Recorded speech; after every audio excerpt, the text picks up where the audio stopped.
বন্ধু বান্ধৱীসকল, এতিয়া জেঠ মাহ চলি আছে। ধৰ্মীয় শাস্ত্ৰত কোৱা হৈছে এই মাহৰ বিশেষ গুৰুত্বৰ বিষয়।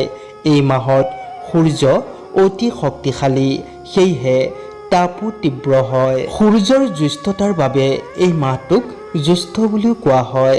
এনে অৱস্থাত এই মাহটো সূৰ্য দেৱতা আৰু হনুমানজীৰ পূজাৰ বাবে উত্তম বুলি গণ্য কৰা হয়। এই মাহত সূৰ্য দেৱতাক পূজা কৰিলে বিশেষ ফল পোৱা যায়। ইয়াৰ সমান্তৰালভাৱে ভক্তসকলৰ সকলো কামনাও পূৰ্ণ হয়। ইয়াৰ বাহিৰেও জেঠ মাহত গংগা দশেহৰা আৰু দ্বিতীয় নিৰ্জলা একাদশীৰ প্ৰধান স্থানত জল সম্পৰ্কীয় উপবাস আৰু উৎসৱ পালন কৰা হয়। ইয়াৰ বাহিৰেও এই মাহত কিছুমান বিশেষ কামৰ যত্ন লৈ মা লক্ষ্মীৰ কৃপা বিচাৰি পোৱা যায়।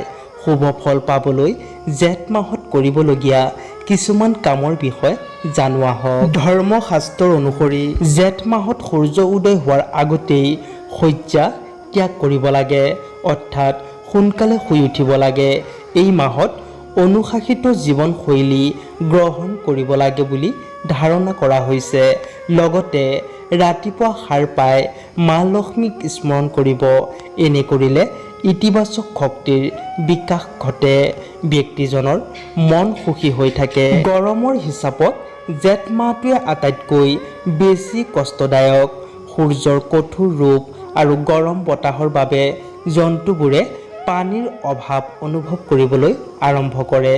এনে অৱস্থাত এই মাহৰ ভিতৰত ঘৰৰ বাহিৰত বা ঘৰৰ ছাদত জীৱ-জন্তু আৰু চৰাই-চিৰিকটিৰ বাবে খোৱা পানীৰ ব্যৱস্থা কৰক। ইয়াৰ ফলত জীৱ-জন্তু আৰু চৰাইৰ পিয়াহ দূৰ হয় আৰু ব্যক্তিজনৰ গ্ৰহণ বিসংগতি শেষ হয়। জেঠ মাহত ৰাতিপুৱা উঠি আৰু স্নান আদি কৰি সূৰ্যদেৱক অৰ্ঘ্য প্ৰদান কৰিব লাগে। লগতে গোটেই মাহটো পানী দান কৰাটো নিশ্চিত কৰক। পিয়াহত ভোগা মানুহক পানী দিয়ক, কিন্তু এই মাহত পানী অপচয় কৰাৰ পৰা বিৰত থাকিব লাগে, কাৰণ এনে কৰিলে ৰাশিফলত বৰুণ দোষ হয় বুলি বিশ্বাস কৰা হয়। জেঠ মাহত তিল দান কৰাটো অত্যন্ত মংগলজনক। এই কথাত ভগৱান বিষ্ণু সন্তুষ্ট হয়। ইয়াৰ লগতে কেইবা হাজাৰ যজ্ঞৰ সমান ফলাফল পোৱা যায়। যদি আপোনাৰ মংগল গ্ৰহ দুৰ্বল, তেন্তে এই গ্ৰহটোক শক্তিশালী কৰিবলৈ জেঠ মাহৰ প্ৰতিটো মংগলবাৰে ভগৱান হনুমানজীক পূজা প্ৰাৰ্থনা কৰক। ইয়াৰ দ্বাৰা সকলো ধৰণৰ কষ্টৰ পৰাও